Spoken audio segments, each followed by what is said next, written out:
this is an amazing true story, and I want to be a part of, making that story sort of better known if I can at all.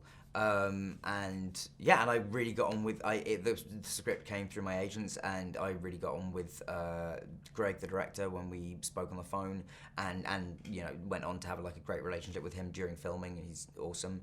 So it was quite a straightforward sort of process of getting involved. Like I read the script, I thought it was really good and really interesting, and would definitely be challenging to film, which I thought was quite exciting because I never really worked in those kind of like any sort of rainforesty sort of conditions at all.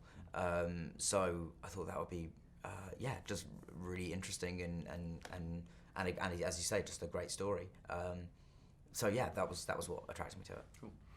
Yossi has some fairly out there hallucination stories in the jungle. Where do you think your mind would go at a similar sort of moment?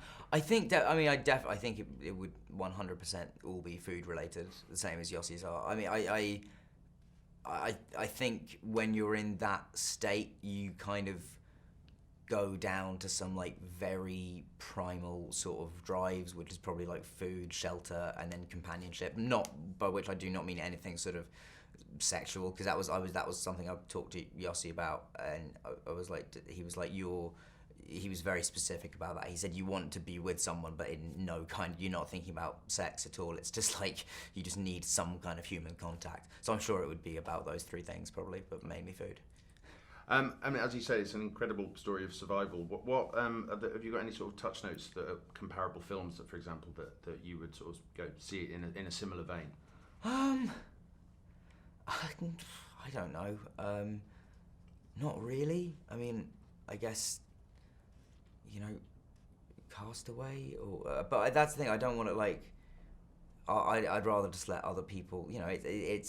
It's got similarities with a lot of survival stories, but I don't. Yeah, I wouldn't like to like make comparisons, because a lot of the movies that it would be comparable to are like very famous, amazing movies. So I don't. I feel like that's for other people to put us in that category or not. Fine. Final question. You've made some really sort of bold choices in terms of your films lately. In terms of what's up next for you, have you got a wish list of actors, directors that you're really keen to work with, or is it purely script based? It's mostly script based, but like there are obviously directors that I love, like the Coen brothers, or Paul Thomas Anderson, and Martin McDonagh. Actually, like I did a play of his a few years ago, and I got to meet him a few times and talk to him, and he's great, but also just like I honestly think 3 Billboards Outside Ebbing, Missouri is the film I've been most excited about seeing. Like I saw that trailer and I was like, I showed it to 20 people. I was like, yeah, I have to. I just think everything Martin McDonagh does is pretty fantastic. So he's definitely like right up there.